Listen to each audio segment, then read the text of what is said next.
I believe that a really good way to understand a culture is through its gardens. This is an extraordinary journey to visit 80 inspiring gardens from all over the world. Some are very well known, like the Taj Mahal or the Alhambra. And I'm also challenging my idea of what a garden actually is. So I'm visiting gardens that float on the Amazon, a strange fantasy in the jungle, as well as the private homes of great designers, and the desert flowering in a garden. And wherever I go, I shall be meeting people that share my own passion for gardens, my epic quest to see the world through 80 of its most fascinating and beautiful gardens.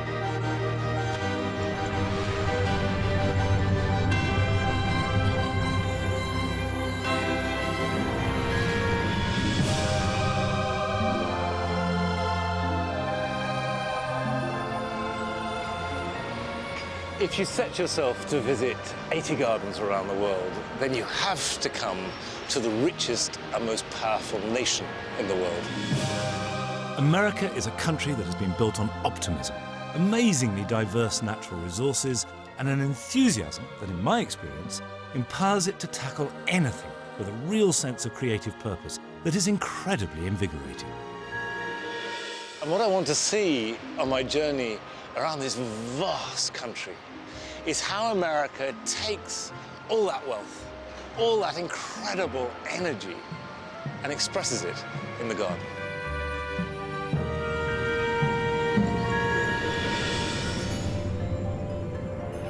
I'm starting my journey in New York, where garden guerrillas are creating community gardens from derelict land. Then I shall travel south to Virginia to visit a garden that embodies the history and birth of the nation. Finally, I shall go west, across to the other side of the continent to California, to see gardens touched by the glamour and glitz of show business.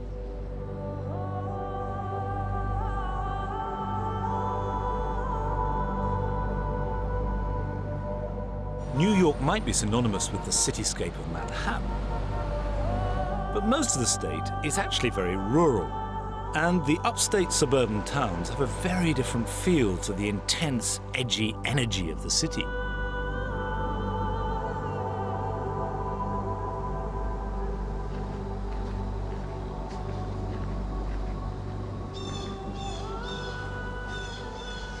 My first garden of this trip is right down at the end of Long Island in the Hamptons.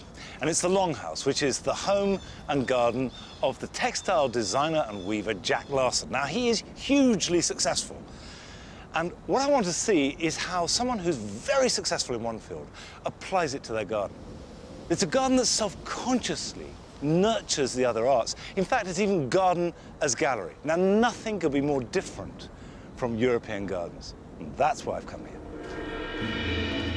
Larson began the garden in the mid-1980s, expressly as a place to display works of art with an eclectic mix of cultures and styles, which, paradoxically, seems to me to be a good way to try and pin down some kind of American culture and style.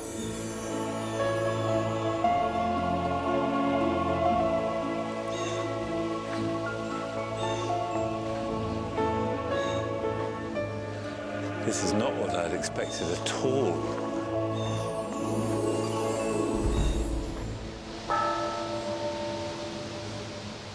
The gardens house temporary and permanent installations from Larson himself and a variety of established artists, like Dale Chihuly, who is responsible for this blown glass sculpture. Ooh, art. Don't know about that.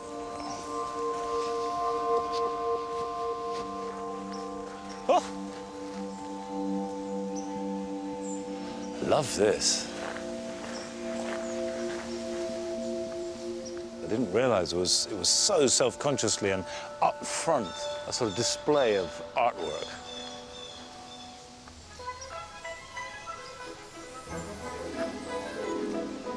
Most contemporary sculpture is best in a garden. It's best in the open air where you get strong highlight and shadow and the changing on different weathers and so forth, times of the day, enlivened surfaces that you don't get in a museum or gallery, and that the organic architectural backdrop is kind to these hard forms. One thing that I find very attractive is that one can be rather spontaneous in gardens. I'm a fabric designer, and a design takes at least a year, but gardening is much more direct. It's like performing arts. You get a feedback from quickly. I like that.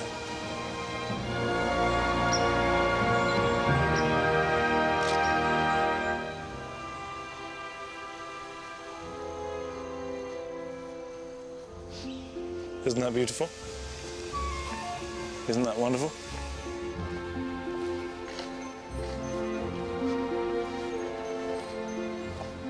Longhouse covers nearly 16 acres of East Hampton Great North Woods. Since he acquired the land in 1975, Larson has laid out major spaces as settings for plant collections, ornamental borders and sculpture. And just like a gallery, the artwork comes and goes.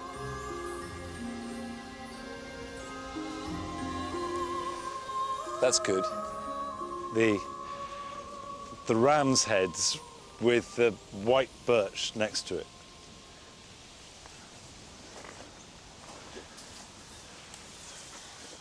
How beautiful is that?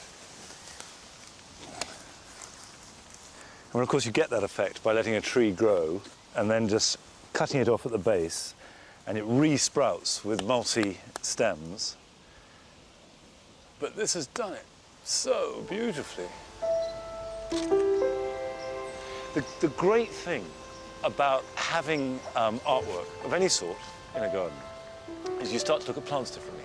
You start to look at plants as works of art.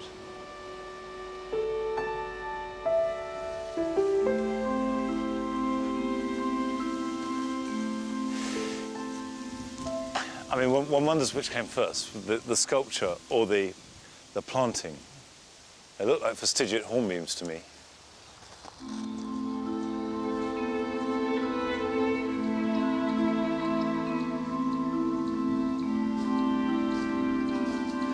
As a gardener, I think the fact these are in pots is really significant. It means you can create avenues like this overnight, if you've got the money. So the garden becomes a sort of stage set. One of the permanent installations is the Red Garden, which was designed by Larson himself. No, I like that very much indeed. I like that a lot. I think it works instantly, partly because it's so simple. These brilliant red forms and the clipped azaleas. What you don't see from there, the posts diminish right down to give you the sense of perspective. I love the elephant balancing on his trunk.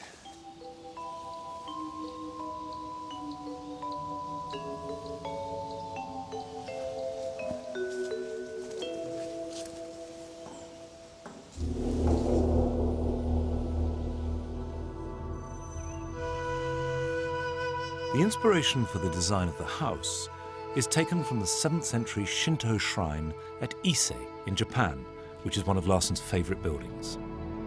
And the planting around the house itself is very sculptural and architectural. And I love looking underneath buildings. The Moore Garden on the other side. See, that's great. That's a really, really nice view.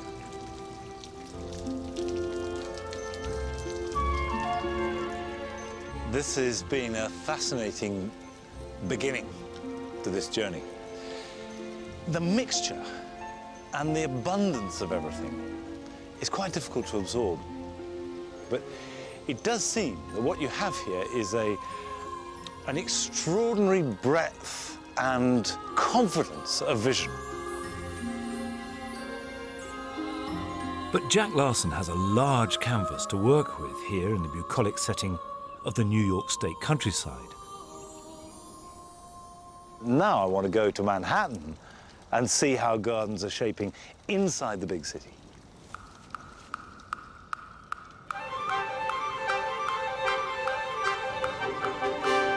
New York City is a uniquely dynamic metropolis with 8 million inhabitants.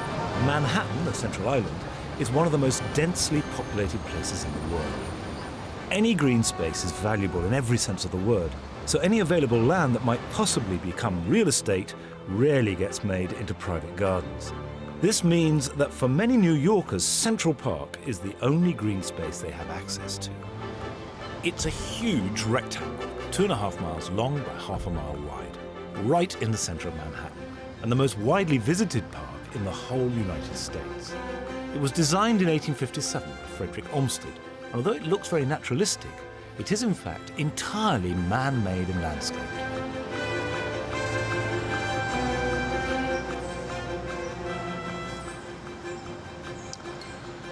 This part of Central Park has real meaning for me. It's Strawberry Fields, which is the memorial garden to John Lennon, who lived in the Dakota building just across the road. Now, John Lennon was a huge hero of mine. Influenced me when I was growing up more than anybody else, so that his death and the resulting garden had great impact. And Central Park then becomes personal.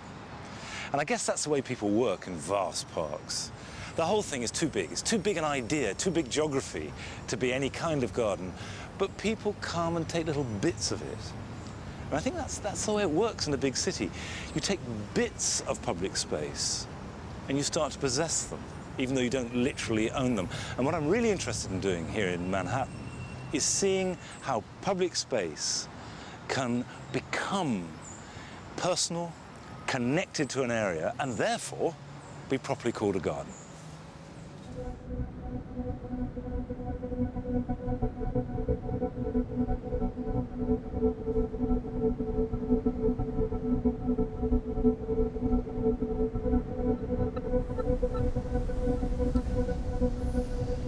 I've come across the East River from Manhattan to Queens, to Gantry Plaza, which is a public space designed by the landscape architect Thomas Ballsy. And I want to meet and talk to him to explore the possibility of creating public spaces that have sufficient meaning that they then become, by default, gardens. The gantries that give this 2-acre park its name were used until the 1970s to load railway cars and cargo onto river barges. Thomas Ballsy is one of America's leading public landscape architects and feels that his design for Gantry Plaza, with its strong links to its history and surroundings, transform it into a legitimate garden space for the local community in this dense urban landscape. I'm really interested in the way that a space, a green space, moves from being a park to a garden, and of course, gardens is what I'm interested in. What for you defines a public garden? Garden, when you put that word together with public, in my mind, doesn't have to have horticulture at all. Right. It's that place where we can all escape our lives, our apartments, the places we live, or work, or the streets we walk down, and it's that place where we can transport ourselves into another realm. If we've done a good job, it's really that we have created this common ground for people to find themselves and each other and to build social connections. I'm really interested here how you've created the garden or the park using the iconography of the place. The space must have a meaning, and obviously that meaning can be translated in different settings. We all wanted to celebrate the heritage of this place.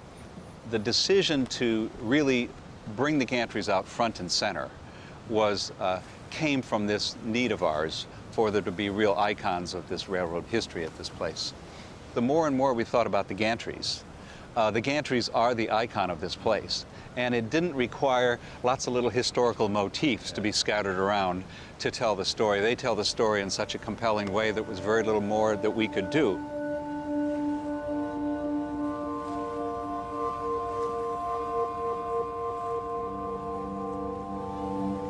This is an amazing site with that incredible skyline. And there are elements here that anybody would recognize as a garden. But I feel this is a process, and it's one that is very difficult to pin down, is when a garden is not a garden, or when it's just an interesting public space. Now, that may not matter. I suspect that in the scheme of things, that's not important. If it works and it's enjoyable, so be it. But I think I want to take this one step further. That is there a way that people can actually possess it day to day, where they can manipulate the change? That seems to me the really interesting thing.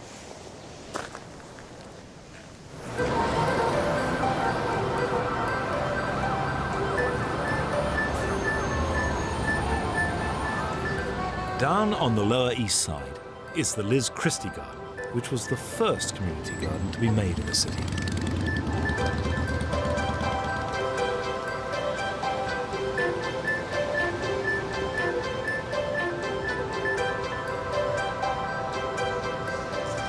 Tell me, how did this garden begin? What's the history behind it?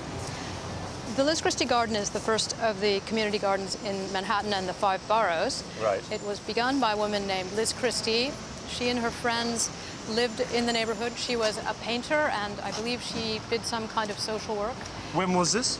1973. Right, 73. And she and her friends would make seed bombs and throw them into vacant lots. Right. And that was one way to reclaim abandoned areas. This was owned by the city. And when the Liz Christie Garden began, they rented it for about $1 a month, so $12 a year. Yeah. And we, the gardeners, I became a gardener in '85, maintained it as a community garden before it became officially part of the New York City Parks Department. So these gardens went from being vacant lots with seed bombs to something that people were prepared to campaign to preserve and spend money Yeah. to preserve. Right. What's their function? What are they for? To provide an outlet for our very fundamental human desire to dig the dirt and to work with plants. And the will to keep them is strong. Didn't Giuliani want to sell them all off? Oh, sure he did, exactly. There's been always a struggle between developers and the interests of developers for housing, and I've always said that it's not housing or gardens, it's housing and gardens that people need. And housing and noise. The soundtrack in this garden is always Yeah. completely opposite of what you see.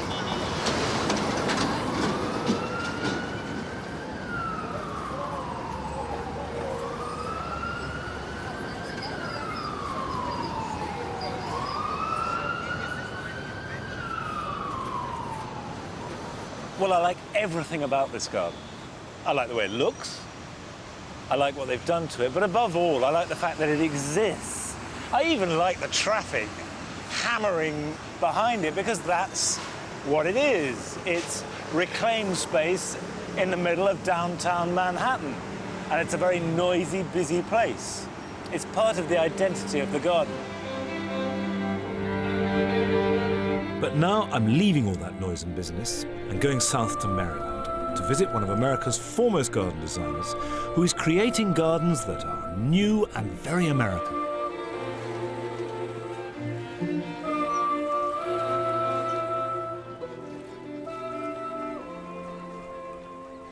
This is part of Chesapeake Bay, which is the largest estuary in America, where the rich and the successful politicians come to spend their weekends and their holidays. The big Atlantic skies with its wide horizons and the natural flora drew James Van Sweden to this coast about an hour away from his Washington base because it reminded him of the Michigan meadows where he grew up. Well, here I am. This is James Van Sweden's weekend holiday home.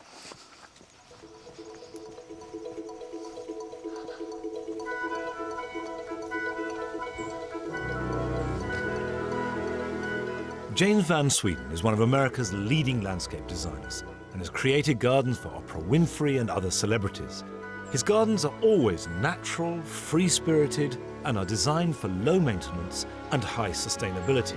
His work pays homage to the natural grasslands of North America, but it's also a reaction against the tightly mown lawns that still dominate the American suburban garden.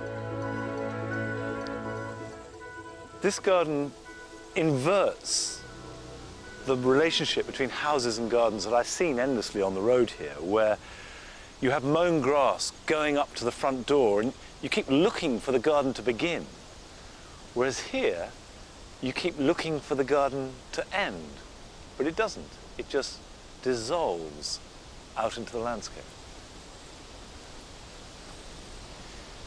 Where you have a garden that merges so completely with the surrounding landscape, there can be a bit of confusion about what's garden and what's not garden. And just by cutting this curving path through the grass, it brilliantly defines the space around it. It makes it into garden. It's not a lot, but it's enough.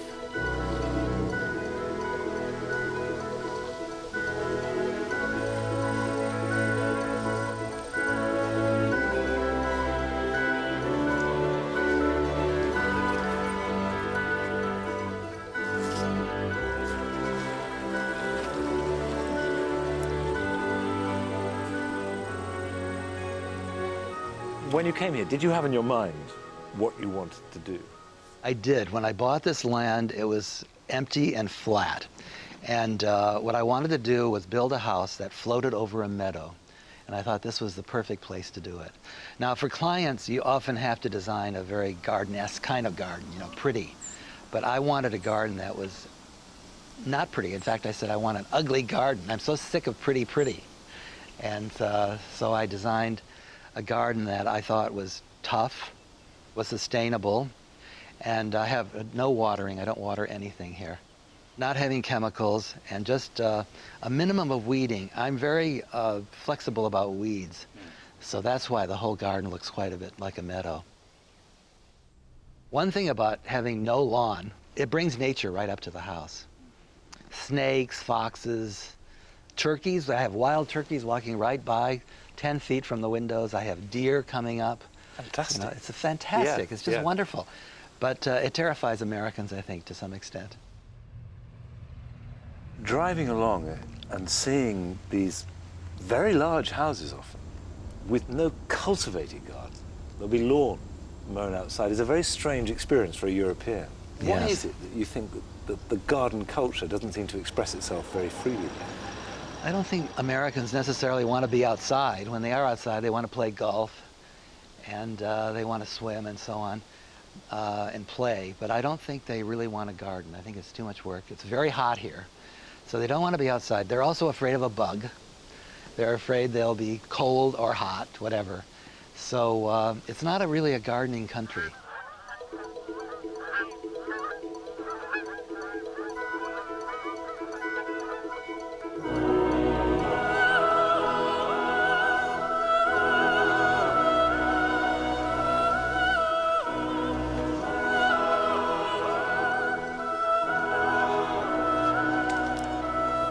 This garden is a synthesis of the very modern and natural indigenous plants, taking a garden with huge skill to make it look effortless and carefree.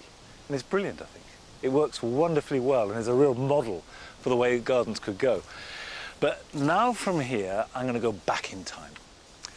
I want to go back to the roots of modern America, to perhaps the most famous American garden of all, which is the garden of Thomas Jefferson at Monticello.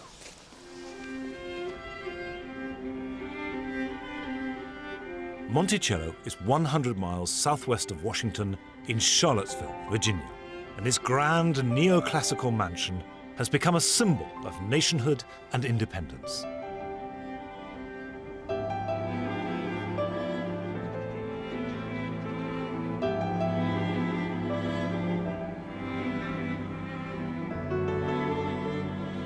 Monticello was one of those places that I knew I absolutely must visit when I came here to the States.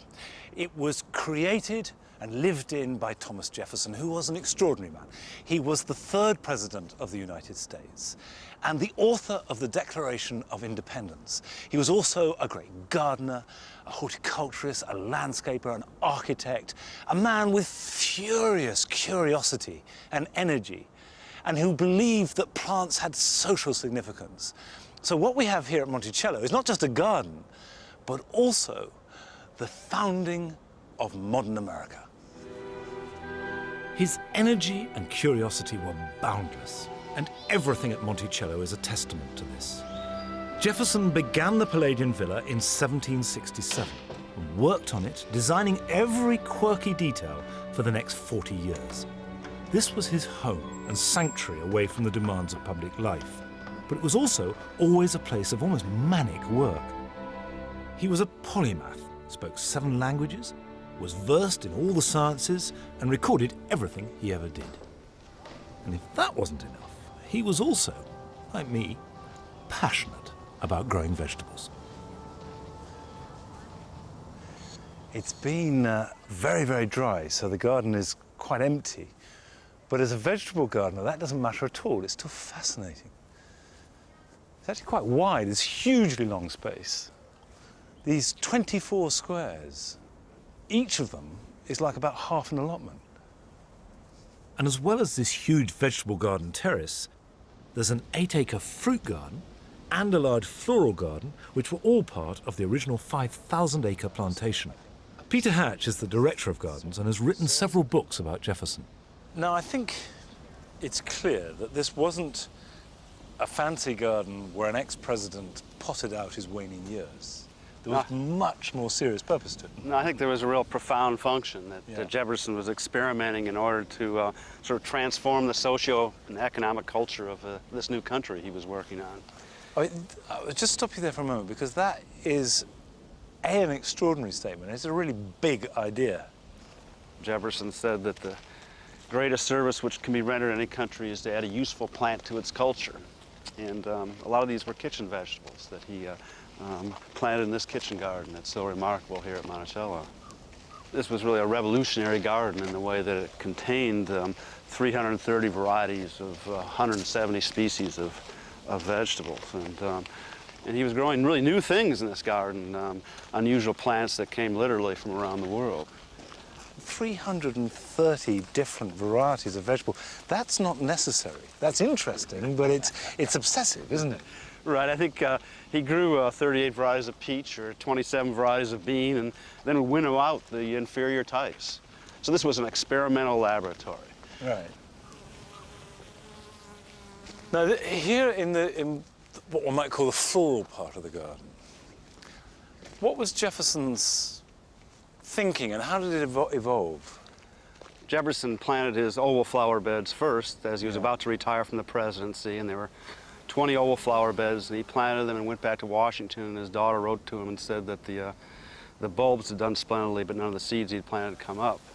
So despite that sort of temporary setback, he said, I need more room for a greater variety of flowers. So he sketched this plan that had a border alongside of it.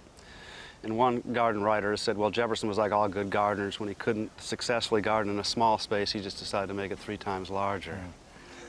It's exactly the truth.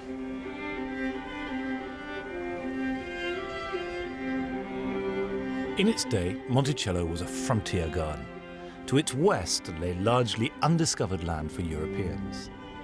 But for the man who wrote that all men are created equal, Jefferson's Monticello enshrined the deepest of American dilemmas. All the way along this Mulberry Avenue were buildings. And in those buildings, all the needs of the estate were serviced, from making nails to splitting wood. And also lived slaves.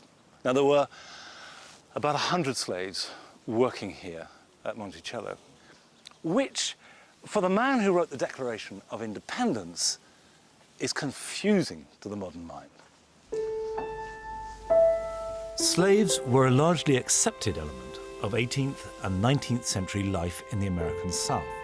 And although Jefferson wrote and spoke against the evils of slavery, the bald fact remains that Monticello depended upon slave labor for its creation and maintenance. This is a beautifully restored and maintained late 18th century garden set in the glorious Virginia countryside, and as such it's worth a visit. But what makes it really special is the extraordinary man that made it. There's still something slightly austere about Jefferson, something almost ruthless at the heart of it.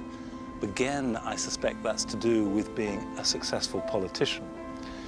But what it did do in its age was to inspire people, to go out and conquer what they saw as wilderness and set up a whole series of settlements, increasingly further west. So I'm now going in the footsteps of those early settlers as they struck out westward into what is now called Kansas. Kansas takes its name from the Kansa tribe, who inhabited the area long before Europeans arrived, and for thousands of years Native Americans had lived in this stunning landscape. However, as the emerging nation expanded into the prairies of the Midwest, their way of life would be changed forever.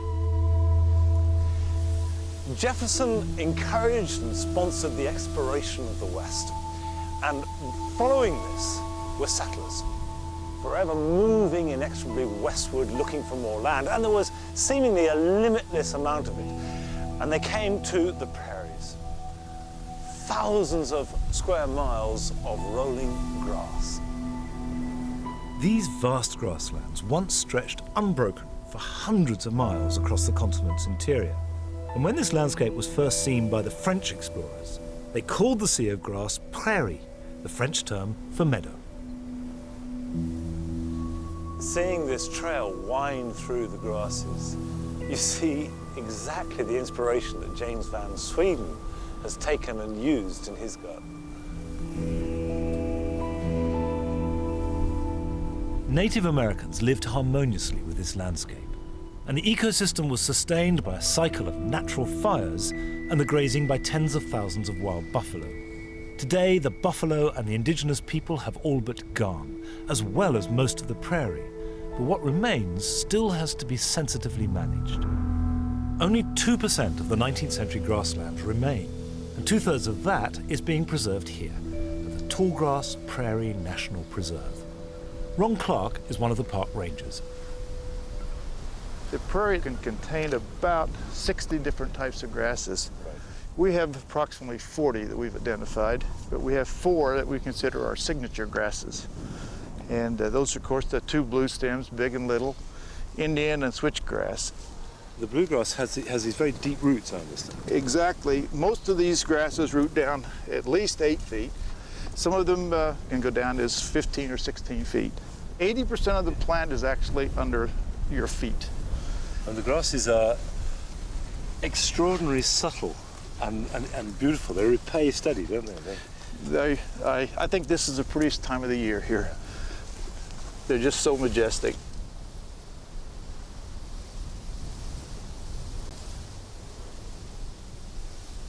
Standing here, the grasses are taller than us. Yes, the one right behind you just about your height. Yeah.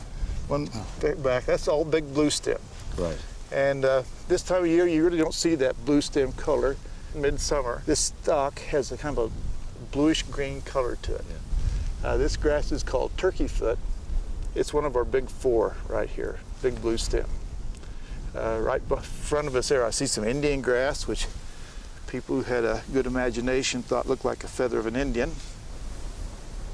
The science community tells us that only the rainforest has a greater diversity than the prairie. Really? See that? And that's again, something that people have a hard time understanding or even contemplating, because they just see it as a grassland that's got a few steers out on it and a coyote or 2, but actually, if you spend any time out here, every rock has life under it. Yeah. Okay, as we kind of walk down out of the prairie, we begin to pick up the woody vegetation, trees to our left, and this beautiful red leaf plant called sumac. It's an astonishing color. It's an interesting plant. It's very pretty, but and we like to see it on the prairie. It belongs here. Yeah.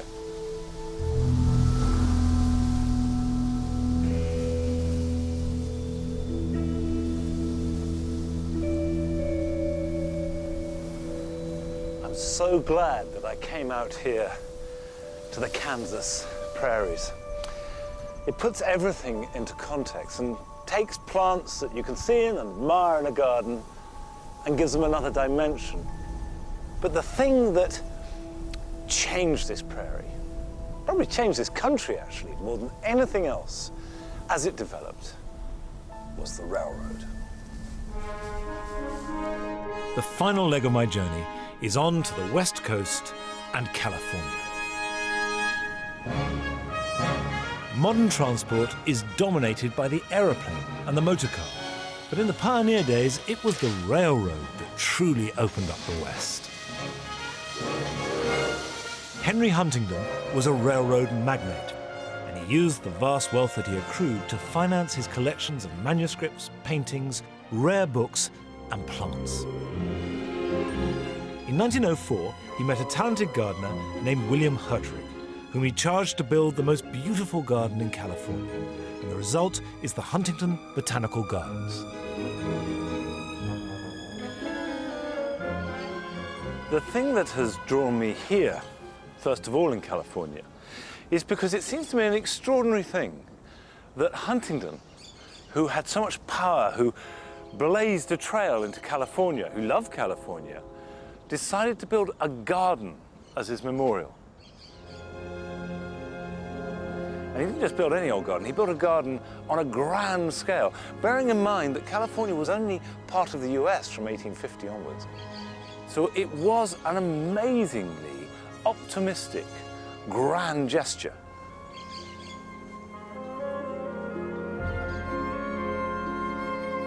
Huntington's Botanic Garden covers 127 acres with over 15,000 species of plants divided amongst 12 themed areas.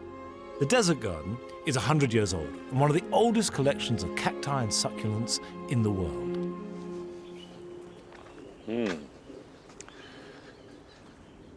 Many of these cacti are night blooming.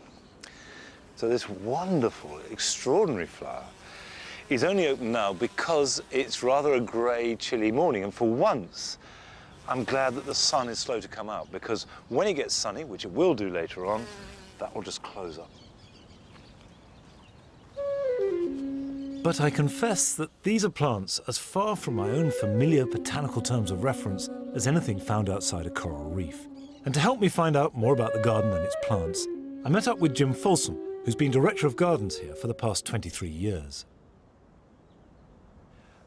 I'm intrigued that the place existed at all. What did Huntington expect people to get out of this? What was the purpose? You know, one of the things that we've lost, we in the broader sense, is a feeling that an earlier generation had that plants were important, and that plants were almost important from an imperial sense. And he felt that this was the new world. Southern California, if you could grow anything here, then you could be anybody, couldn't you? So the collections then were an expression of what Southern California can do.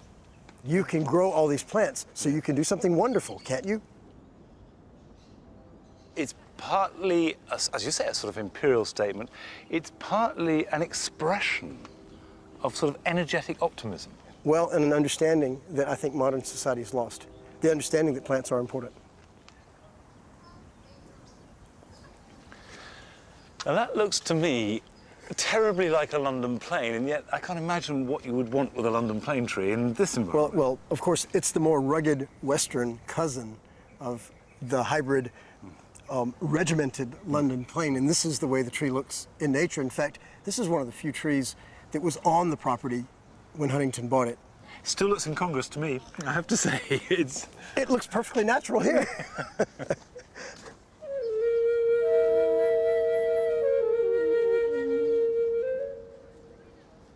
If you understand how your garden works, you have gained a lot of understanding in science, and a lot of understanding in culture, and a lot of understanding in just pure practical matters.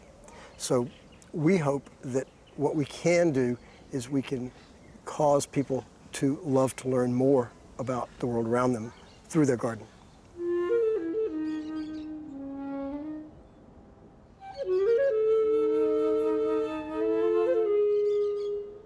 I confess that I'm feeling pretty shattered to try and take in 10 acres of succulent plants that you're not very familiar with, and that's less than 1/10 of the whole Huntington estate. It's exhausting, but it's a great way to be introduced to California and its gardens.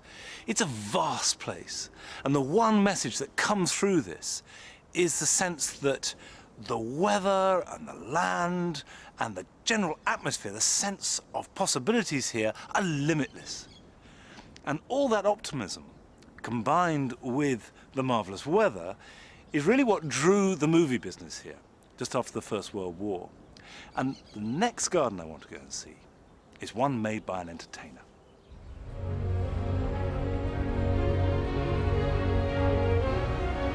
The 1920s and 30s were the golden age of cinema in California. Movie moguls and Hollywood stars built their palatial homes with suitably luxuriant gardens. It was a time of extravagance and glamour, a period when celebrities would flaunt their wealth through their gardens.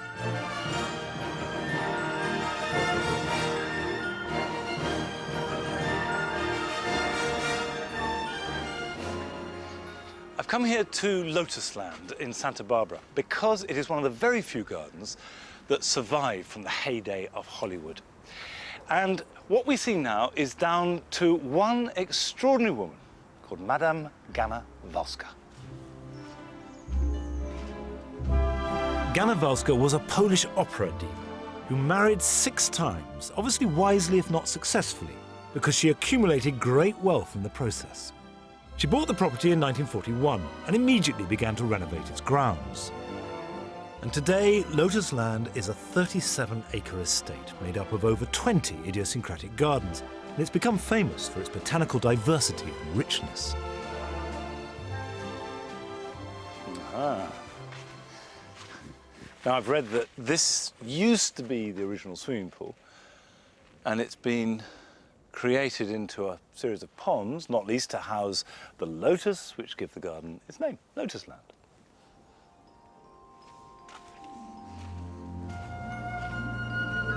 The Blue Garden was one of the first of its kind, and created almost entirely without flowers, and its weave of glaucous foliage all intermeshes subtly, set against a very yellow-green backdrop. And it's one of a whole series of individual gardens, each which has its own theme. It's not just the physical scale of this garden, whether you like it or not. It's this mix. Here am I looking out on sort of a bit of Islamic garden and a bit of Italianate garden, and then there's a zoo or something in Toporidana. Now, I actually really like it. I like the kitschness. I like the sort of way it's all pulled together in this quirky jingle-jangle of plants, because underneath that is a really assured performance. You know, someone says, we're putting on a show and we're good at it. Stand back, because you're going to be amazed.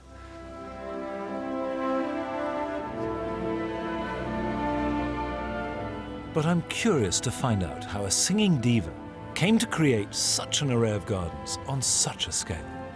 Ganna-Walska's niece, Hania, grew up at Lotus Land, and her first wedding took place here too.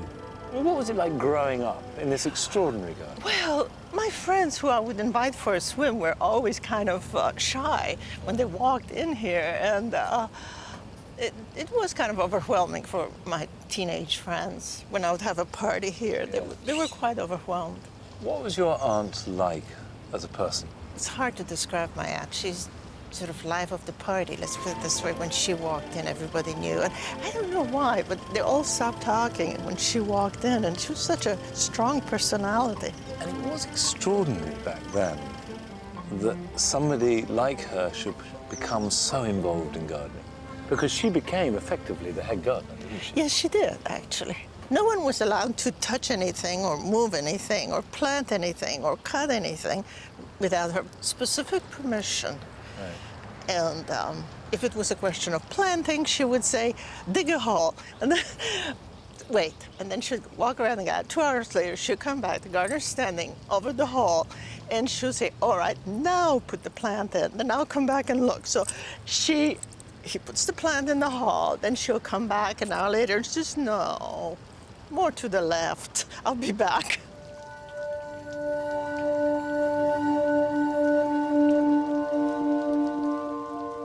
I think perhaps more than any other garden, this is Pacific hers, because other gardeners may have landscape designers, you know, and she did. But she wouldn't take their word for it. She would get the plans, and then she would change them. I think I'm beginning to understand how Madame Walska got through her 6 husbands. But there's no question that her approach has led to a very individual garden, and that's always good.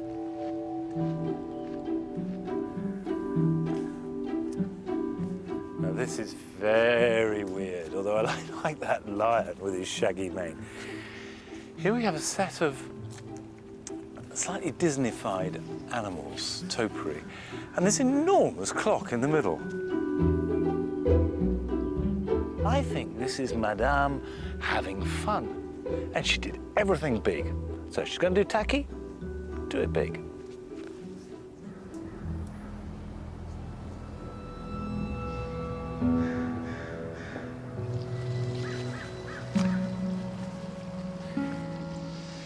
This is the aloe garden with a large collection of aloes.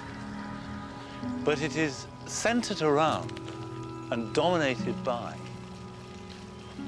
a pool of such monstrous hideosity that it's hard to see the plants for what they are, which is fascinating. But it's interesting.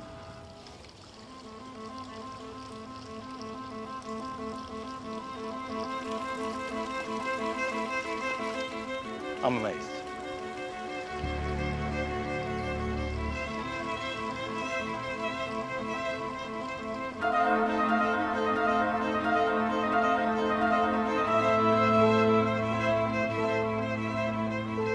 Here we have a garden where money seems to be no object, where ambition doesn't stop anything, where everything is unfettered, including taste.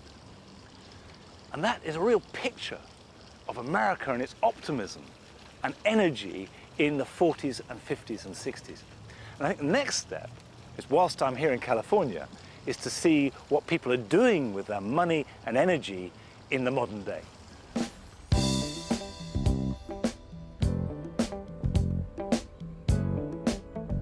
The movies are still the driving force behind the cultural and economic life of California. And the next garden I'm going to see belongs to the director who made the huge Hollywood blockbusters Independence Day, The Patriot and Stargate. I'm fascinated to see what he's done with his garden.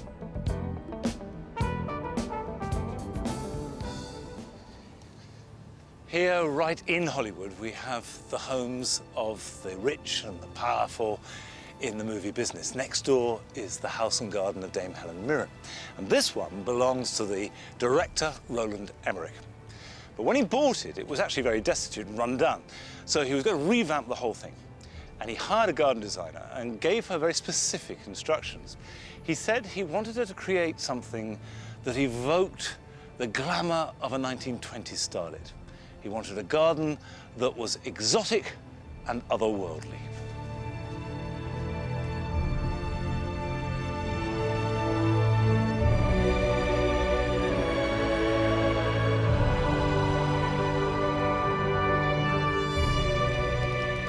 Compared to Lotus Land, this is a relatively small garden. It's only a couple of acres. But actually, everything about it is on a colossal scale.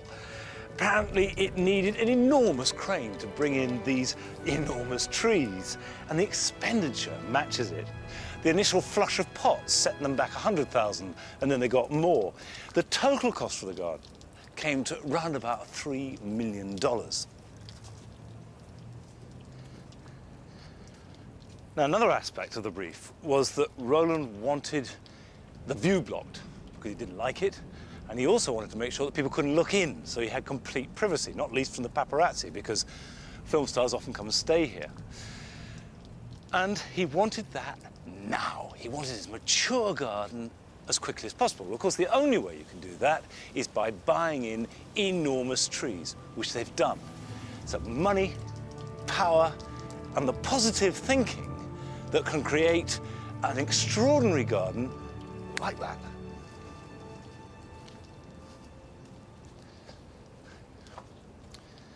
The garden is designed around a central stairway that leads from the front door right the way down through the middle of the garden to the pool, the archetypal Hollywood swimming pool.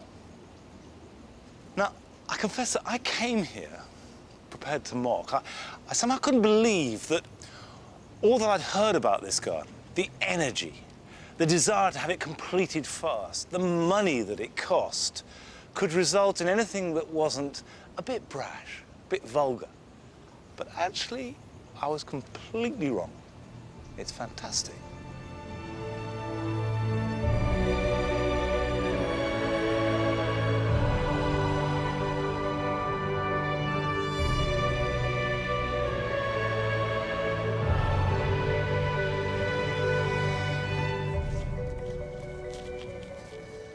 When you consider the brief of this garden, to make something that evoked a glamorous 1920s starlet, something exotic and otherworldly, the designer could have been forgiven for chucking colour at it. But actually it's much more restrained than that. It's all gradations of green. And what that gives it, other than a sense of great peacefulness, is substance, almost dignity. And instead of being blousy with colour, the few dots of brilliant flowers are like jewels. Jewels against the starlet's beautifully cut frock.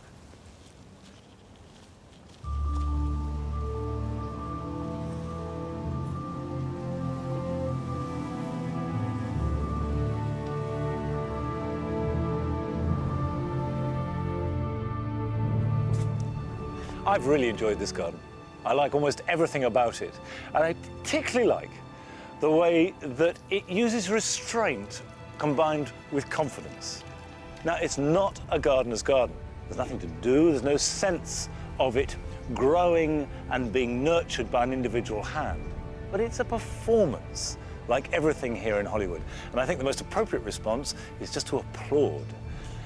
However, when I left Lotus Land, I said I wanted to see what was going on now. And this garden draws a lot of its inspiration from the past. There is a sort of retrospective feel about it. And before I leave Hollywood, I want to see something truly modern, to see what people are looking forward to.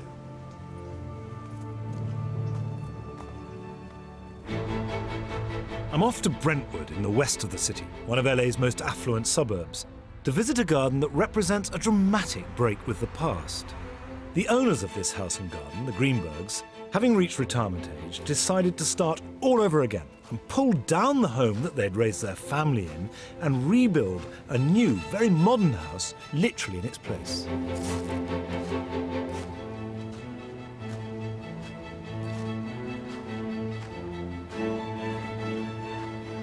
Walking in here, I'm immediately struck by the great slabs of colour on the surfaces and the build-up of shapes and these fantastic palms.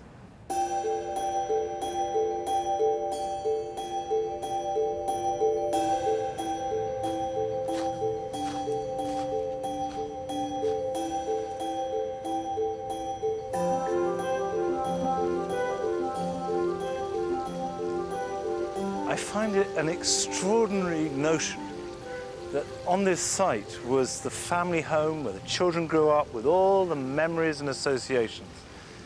And yet it was felt an exciting thing to do, to scrub it all away and reinvent themselves, to build something new. And that kind of optimism and bravery seems to me very Californian.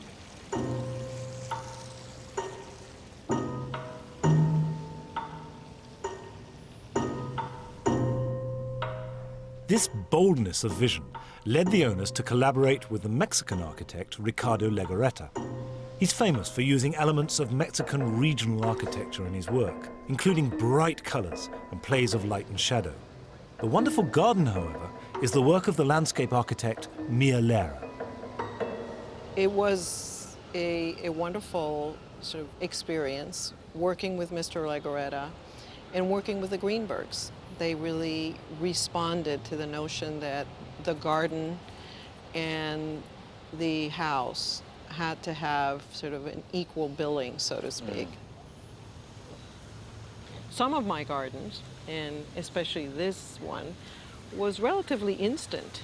The fact that you can roll out a lawn, you know, and actually, to a degree, Hollywood plays a part in this. You know, the instant gardens that need to be created for drama, film, and TV have become sort of an expectation in my world for a certain level of client.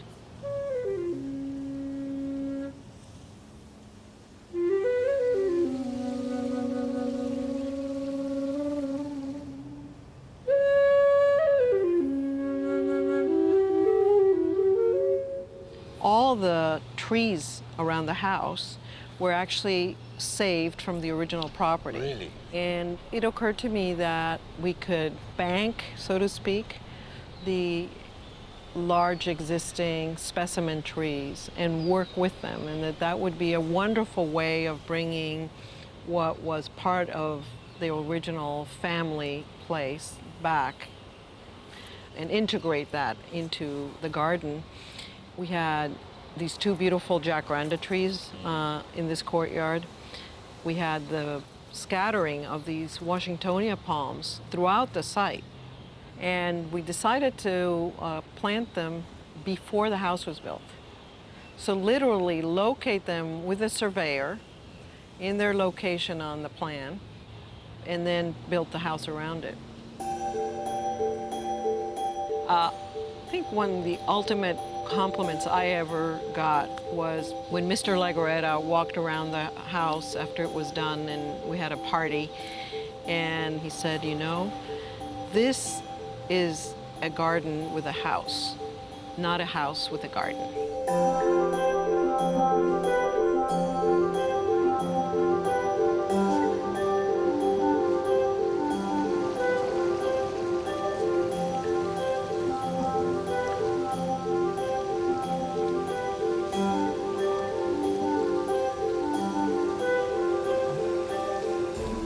This is the best place to see the garden.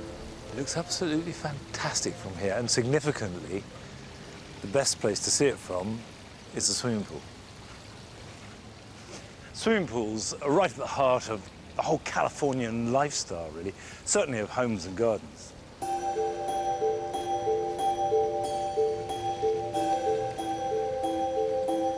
The very European idea of garden rooms, where you have compartments where you discover separate sections of the garden, is totally absent from here. The whole thing is open to the eye, and above all, open to the sun. And yet it works together with its various sections in a very balanced, harmonious way. And the thing I most like about this garden is not actually just the physical layout, which I think is beautiful, but it's the spirit behind it.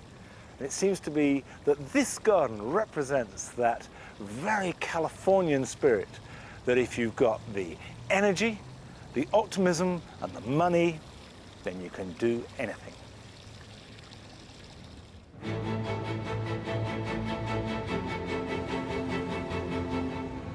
This is the end of my journey across America, and I've visited some amazing gardens that reflect the diversity and energy of its people. But the truth is that the wider American public are slow to embrace the concept of tending for their land as part of a sense of personal responsibility and pleasure. However, there is a movement in America that is starting to think about issues of sustainability and stewardship, which can be best expressed through the daily care of a domestic garden. And I think if America got gardening, this idea of a sort of generous nurturing of the soil that we all benefit from, then that could change the world.